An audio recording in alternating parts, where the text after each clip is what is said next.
Now, Sports Talk with Broads. Here's Hunter Brody.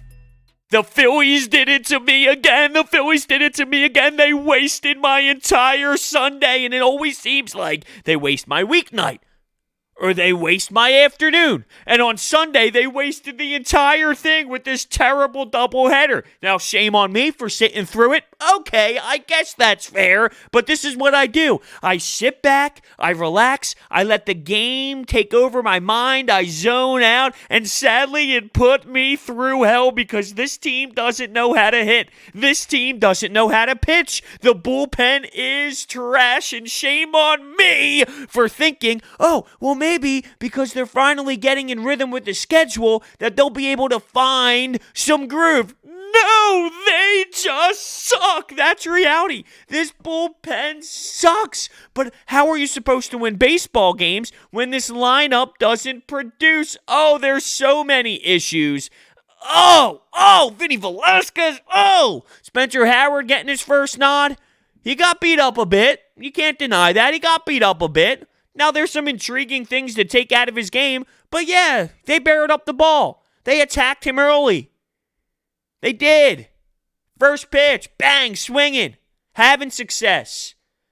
So hopefully he learns from that. But what a stressful day when it comes to this Phillies baseball team. They're just a mess. Awful. Terrible. And here's the thing.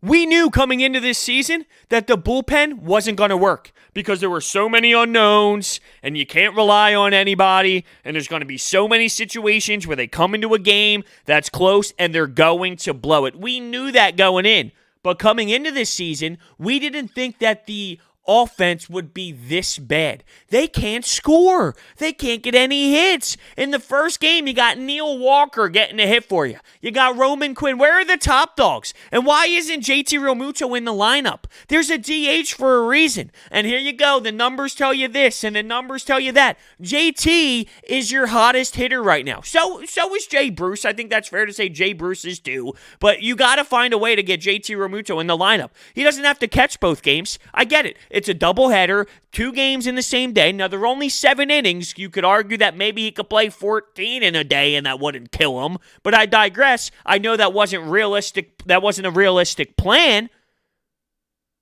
How is he not hitting, though? This team needs all of the hitting that they can possibly get right now. Such a joke. It really is. This episode is sponsored by Orbit Energy and Power, and with over 20 years of experience in the solar industry, they are home to your solar experts in both residential and commercial projects. Their solar program helps eliminate your electric bill completely. Make sure you check out their information. It is in the description. Let's start with Vince Velasquez in Game 1.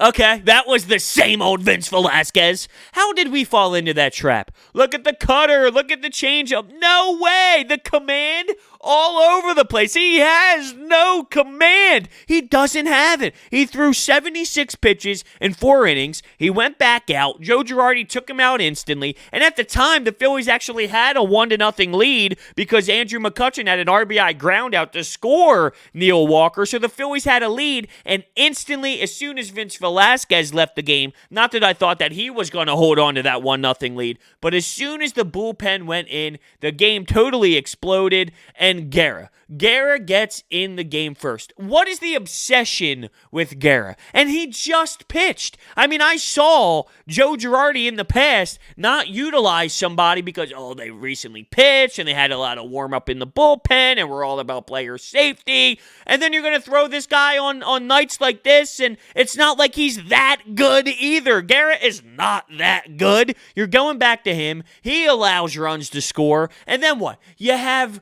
Adam Morgan. And Adam Morgan, I thought, was someone you could rely on. And he gets literally waxed by this Braves lineup. Acuna has a monster shot in this game, and then Duvall gets a double that just whacks everybody in. The bullpen was a sick joke in this game. Guerra, 1/3, 2 hits, 2 earned runs. Morgan, 1/3, 2 hits, 1 walk, 2 earned runs.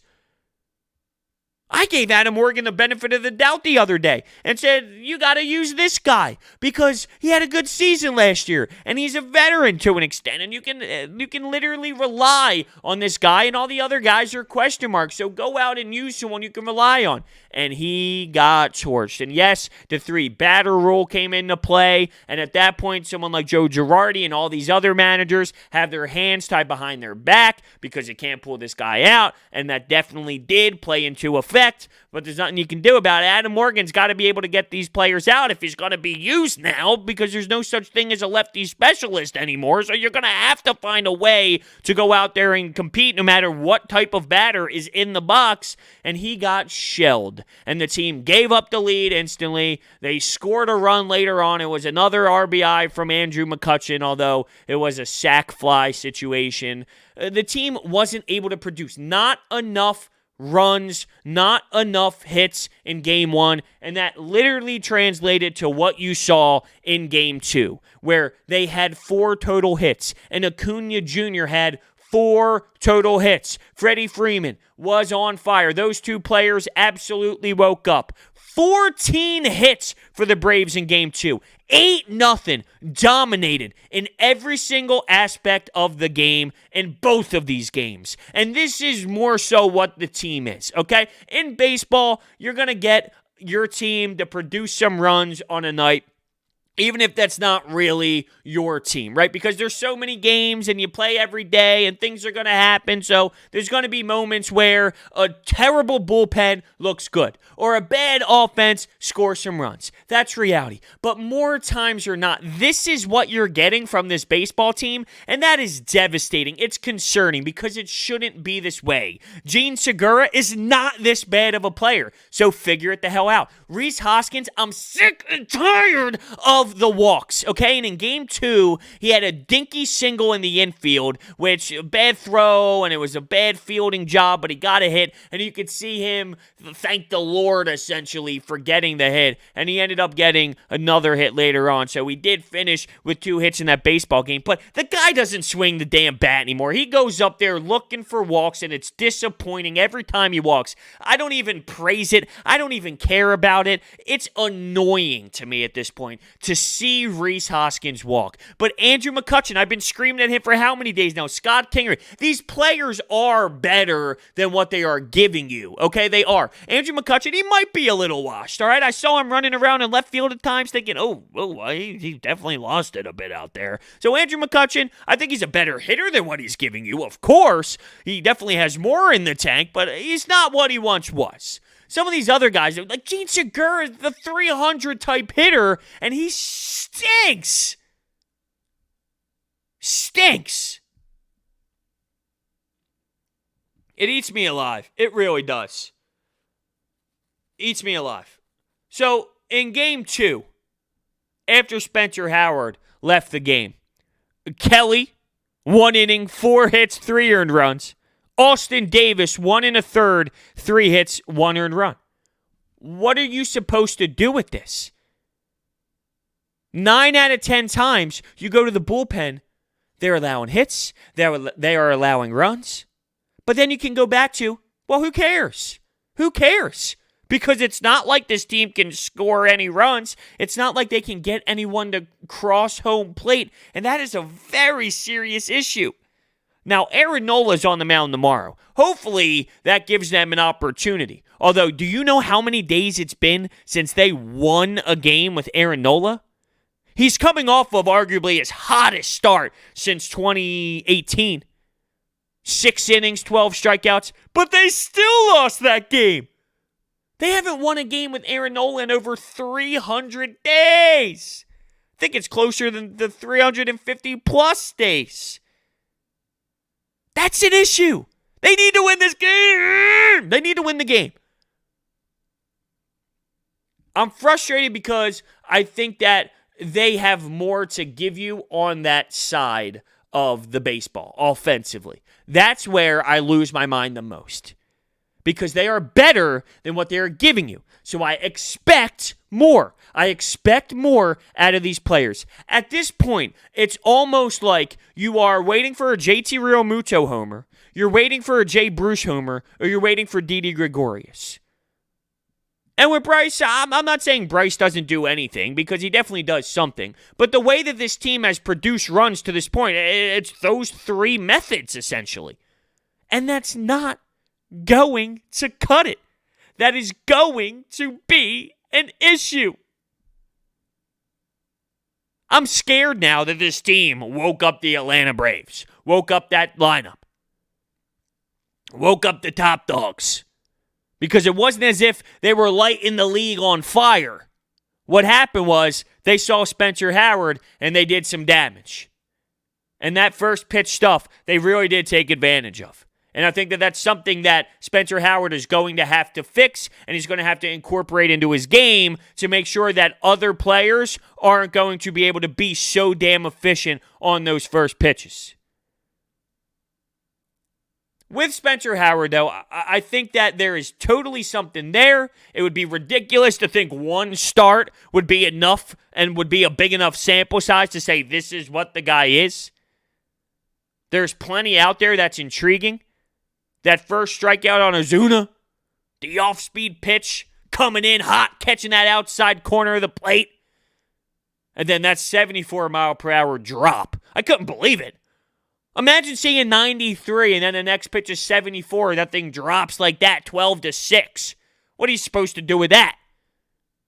There's no doubt there's things in his repertoire that I think can succeed. It's just going to take some time. He's going to have to learn. He's going to have to adjust. Because now that he already pitched, now there's real film on him. And now these other teams are going to see this film and go, okay, well, this is his tendencies. This is what he likes to do. And since he's young, I would say that normally these younger players stick with their tendencies because they're most comfortable doing that right now. And if game one, teams are crushing it, or he's going to have to make a quick adjustment, or he's going to have to get more out of himself. Because as I alluded to, he even claimed he didn't feel like he was right. Well, he's going to have to get right, or teams are going to consistently do this against him. It was cool, though, to see a prospect get called up and to have that juice surrounding that game. When Vinny V's on the mound at 1 o'clock, it's, all right, here we go again. When it's closer to that 4 o'clock start, I forget what time it actually had the first pitch, but when they started that second game, it's, whoa, eyes wide open, glued to the TV. You don't want to blink and miss anything, and you got to make sure you catch every single part of his game. I will say, though, I would love a new number for him. I don't think that number truly suits him. I think it's a little bit of a dusty number. It screams, You need something that has a bit more power to it. I saw some people going out there that he should rock number 6, so then people can utilize all their jerseys again and their t-shirt jerseys, their jerseys, because of Ryan Howard. So then you get Spencer Howard rocking 6. Everyone can utilize the 6 jersey again. But you can't do that. Come on. Can't do that. Of course, that's just all fun and games. So here you have a team that is now 4-6. I would say I understand this is the team, but that doesn't make it much easier. That's the one thing with me. At this point, I know this is them. Like, this is what you're going to get most nights. So you would think, because I know that, I'd be able to relax a bit and go, well, this is just who they are. But it doesn't work that way. Because I do know this is them, but it shouldn't be them offensively. They should be scoring 7 runs. All right? And then when the bullpen blows it, it's, this is the bullpen. Then you freak out on Matt Klentak. You freak out on John Middleton. You freak out on maybe Joe Girardi for putting somebody in there who shouldn't have been in there, or keeping someone in too long after the 3 batters. We've seen that happen a couple times. So even if they're scoring 7, 8 runs, 6, 7, 8 runs, at least then you can justify, well, it's just the garbage bullpen. But it's this lineup right now that's concerning me. And it's not as if they're going up against Garrett Cole in these games. Fried, he's better than what they got in the first game. They're using their old bullpen in the first game. Throwing 2 innings here, 1 inning here, 1 inning here, 1 inning here. Come on. Well, we're struggling with Vinny V, Guerra. I don't get the obsession. I really don't. It's going to drive me nuts. I'll lose sleep over it. I really will. I shouldn't. That's the thing. I should not be losing sleep over it, but I will. And now I got to wait for tomorrow to see Aaron Nola. And I just can't stand these stupid double headers. It's so cheesy and stupid and bush league. Give me 9 innings of baseball. Now, support for Sports Talk with Broads is brought to you by Manscaped, who is best in men's below-the-belt grooming. Manscaped offers precision-engineered tools for your family jewels. They obsess over their technology developments to provide you the best tools for your grooming experience. I have my lawnmower 3.0. This thing is tremendous. I'll tell you what. You can do it in the shower. It's got LED lights. You don't cut yourself. Magnificent. That's why Manscaped has redesigned the electric trimmer. The Manscaped engineer team spent 18 months perfecting the greatest ball hair trimmer ever created, and they just released the Lawnmower 3.0, new and improved. Their third-generation trimmer features a cutting-edge ceramic blade to reduce Manscaped accidents thanks to Manscaped's advanced skin-safe technology. When I tell you this is premium, I mean it is premium. One of the coolest features, LED lights. They've also upgraded a 7,000 RPM motor with quiet stroke technology. Trim that junk of yours. Get 20% off and free shipping with code BROD at manscaped.com. Your balls will thank you. Get 20% off and free shipping with code BROD at manscaped.com. That's 20% off with free shipping at manscaped.com and use code BROD. When is this lineup going to wake up? I'm sick and tired of seeing 0-3, 0-3, one walk. That one walk is Rhys Hoskins, by the way. 0-3, 1 for 4.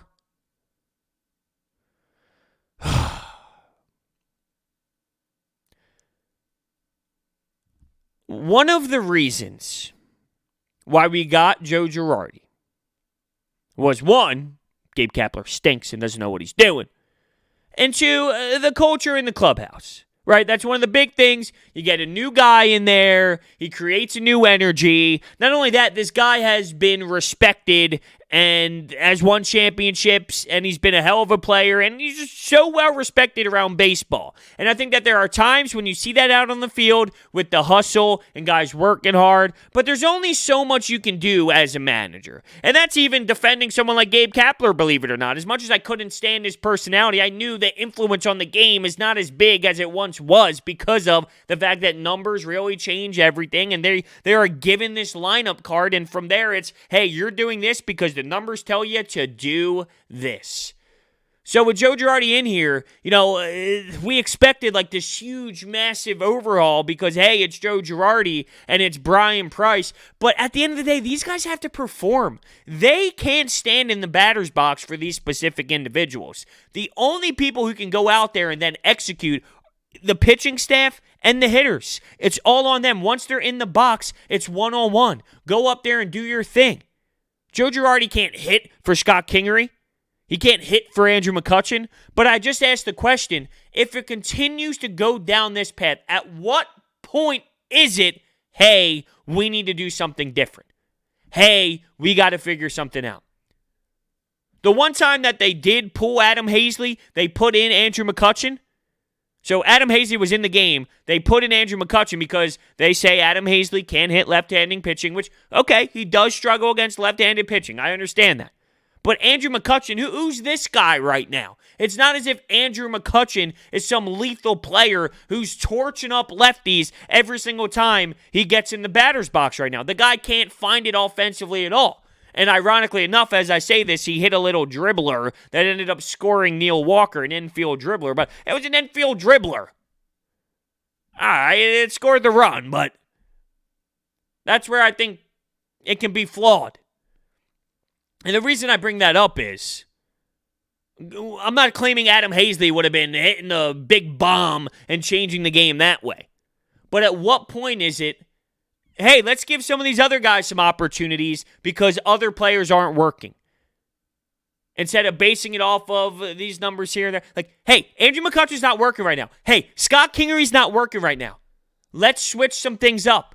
It would be ridiculous to just go after this every single game after every single game after every single game. And isn't it funny that we claimed, hey, look, Scott Kingery, he needs to play his position. Once he plays his position, then he would feel more comfortable. He's playing center, he's playing third, he's playing short, he's playing here, he's playing there. Once he gets to play his position, he'll settle down, he'll be able to be better at the plate, and it went the opposite way. He got his everyday second base role, and now he can't find a way to do anything up there. He looks like a lost puppy. He's got no clue. It's so hard to watch. It really is. You see these guys swinging and missing at pitches they should totally annihilate. You see them not swing the bat at pitches that they should crush. How is this happening? So lost, really. This team is so lost in so many different ways. And it keeps going to the man up top, Matt Klentak. How much more time does he have here? Because he went into this season going, hey, this works. Really? This works? We're going to throw a bunch of crap in the bullpen to see if it flies? Get out of here. Every single time someone comes up out of the bullpen, it ends in hits and runs and walks. And come on now, man. Come on. There's no fix. You're not making trades to get bullpen pieces. You're not calling anyone up.